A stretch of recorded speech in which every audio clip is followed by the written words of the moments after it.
महात्मा गांधी की पुण्य जयंती 2 अक्टूबर पर स्वच्छ भारत दिवस के अवसर पर योगी सरकार ने प्रदेश के सभी विद्यालयों और शिक्षण संस्थानों में 2 अक्टूबर तक एक गहन स्वच्छता कार्यक्रम आयोजित करने का महत्वपूर्ण निर्णय लिया है। इसके तहत विद्यालयों में स्वच्छता के महत्व को प्रचारित करते हुए विद्यालय और समुदाय आधारित गतिविधियों के माध्यम से बच्चों को स्वच्छता के बारे में जागरूक किया जाएगा। इस कार्यक्रम की मुख्य थीम मेरा विद्यालय स्वच्छ विद्यालय होगा। इससे पहले योगी सरकार ने प्रदेश के समस्त शिक्षण संस्थानों में 1 सितंबर 2023 से 15 सितंबर 2023 तक स्वच्छता पखवाड़ा भी आयोजित किया था, जो अब 2 अक्टूबर तक निरंतर जारी रहेगा।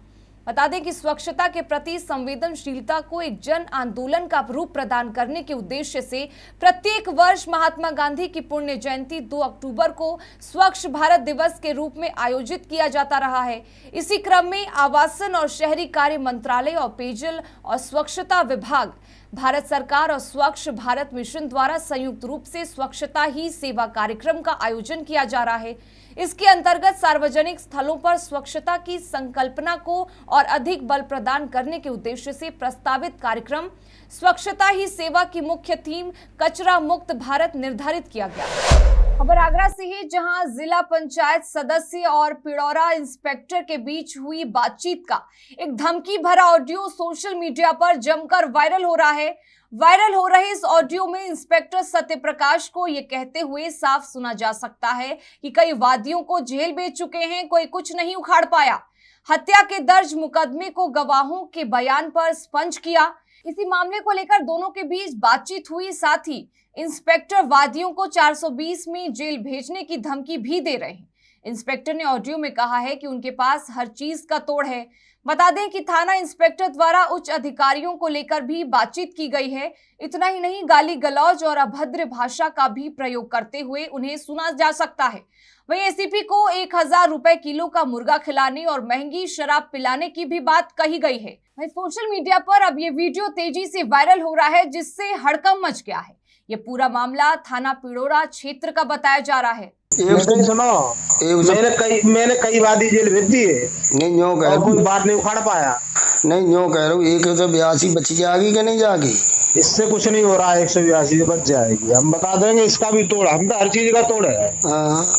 अब इसका भी तोड़ बता देंगे, अपने आप पता चल जाएगा। फिर इसमें एक भी आदमी नहीं बतेगा। फिर अभी तो 82 का नोटिस आया है, फिर ये महिला जेल जाएगी। फिर विवेचना दूसरे तरीके से करूंगा, मैं जेल भेज दूंगा महिला को। तो वही तो कह रहे मगर तो मेरी बात सुनो, मेरी बात सुनिए। हाँ। जब मैं अभी मैं वैसे ही कह रहा था, मैंने इसका वो कोई पीएम कहीं नहीं भेजा है, क्योंकि मैं जानना था बिजली से मरा है। हाँ। जब रास्ता फैलेगा तो मैं इसे वहां भेज दूंगा, डॉक्टर के खिलाफ हो जाएगा, इस महिला को जेल भेज दूंगा उठा के फर्जी मुकदमा लिखवाने को। मैं अभी तो 182 का नोटिस आया है, फिर मैं इसे 420 182 117 अल्टर करके मैं जो कहेंगे कि हमारा सबको जेल भेज दूंगा। 82 से कैसे बचा जाएगा, ये चीज तो तुमने हमसे पूछी नहीं। हाँ, मैं तो भाई भी तो कह रहा हूँ, बेचारी बातें तो बच जाए। बच जाएगी, सुबह मिलना जो होता। ठीक है सर, ठीक। भारतीय जनता पार्टी के वरिष्ठ नेता और निवर्तमान राज्य मंत्री पंडित सुनील भराला ने कार्यकर्ताओं के साथ किठौर विधानसभा के दबधला, सिंहपुर, बहरेड़ा अनेक गांवों में भारतीय जनता पार्टी के द्वारा चलाए जा रहे मेरी माटी मेरा देश अभियान के कार्यक्रम में सहभागिता कर मिट्टी इकट्ठा की। इस अवसर पर भराला ने बोलते हुए कहा कि भारत के यशस्वी प्रधानमंत्री नरेंद्र मोदी जी के नेतृत्व में 9 साल बेमिसाल इसलिए कहे गए कि उन्होंने देश के निचले पायदान पर ऐसे गरीब वर्गों की चिंता की है जहां ग्रामीण और शहरी क्षेत्रों में शौचालय नहीं थे, वहां पर हर घर शौचालय के तहत शौचालय बनवाकर पूरे देश में कीर्तिमान स्थापित किया है। दूसरी ओर देश में ऐसे गरीब परिवार जो खाता खुलवाने के लिए बैंकों के चक्कर काटते रहते थे, लेकिन खाता नहीं खुलता था। माननीय प्रधानमंत्री श्री नरेंद्र मोदी जी ने प्रधानमंत्री जन धन योजना के तहत लगभग 80 करोड़ लोगों के जनधन खाते खुलवाकर एक कीर्तिमान रचने का काम किया है। वह खाते इसलिए खुलवाए गए कि सरकार की योजनाओं का लाभ सीधे लाभार्थियों के इन्हीं जनधन खातों में पहुंच सके। यह प्रधानमंत्री जी की बड़ी सोच का परिणाम है। श्री भराला ने सिंहपुर गांव में एक सभा को संबोधित करते हुए कहा कि उत्तर प्रदेश में 1952 के बाद से श्रम कल्याण परिषद में जो श्रमिकों की कल्याणकारी योजनाएं लंबित थी और जो गरीबों के हित की योजनाएं थी, उन सभी योजनाओं को धरातल पर लाकर क्रियान्वयन करने का अभूतपूर्व कार्य योगी सरकार ने अपने पिछले 5 वर्ष में किया था। श्रमिकों के लिए जन कल्याणकारी योजनाएं प्रचलित की गई और उत्तर प्रदेश में 8 करोड़ 30 लाख ई श्रम कार्ड योजना के निमित्त पंजीयन कराया गया और जनधन खातों में उन सभी परिवारों के लॉकडाउन में 500-500 रुपए की धनराशि सीधे उनके बैंक खातों में प्रेषित की गई। इसके साथ ही इस दौरान उन्होंने और क्या कुछ कहा, आइए आपको सुनाते हैं। खबर मथुरा से है, जहां उप कृषि निदेशक रामकुमार माथुर ने अवगत कराया है कि मुख्य सचिव उत्तर प्रदेश शासन द्वारा फसलों के अवशेष जलाए जाने से उत्पन्न हो रहे प्रदूषण की रोकथाम के निर्देश दिए गए हैं, जिसके क्रम में पराली को जलाए जाने से रोकने के लिए जनपद, तहसील और विकासखंड स्तर की समिति गठित की गई है। साथ ही राजस्व, गांव और न्याय पंचायत स्तर पर क्षेत्रीय कर्मचारियों की ड्यूटी लगाई गई है।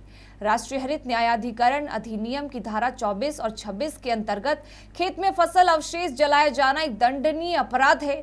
पर्यावरण क्षतिपूर्ति के लिए दंड के प्रावधान नियमित है, जिसके लिए दंड के प्रावधान भी हैं, जिसमें 2 एकड़ से कम क्षेत्र के लिए 2500 रुपए प्रति घटना, 2 से 5 एकड़ के लिए 5000 रुपए प्रति घटना, 5 एकड़ से अधिक क्षेत्र के लिए 15000 प्रति घटना, अपराध की पुनरावृत्ति होने पर संबंधित के विरुद्ध अर्धदंड इत्यादि की कार्रवाई अमल में लाई जाएगी। पराल कटाई के दौरान प्रयोग की जाने वाली कंबाइन हार्वेस्टर के साथ सुपर रट्रा मैनेजमेंट सिस्टम और स्ट्रा रीपर अथवा स्ट्रा रेक और बेलर अथवा अन्य कोई फसल अवशेष प्रबंधन यंत्र का उपयोग किया जाना अनिवार्य होगा।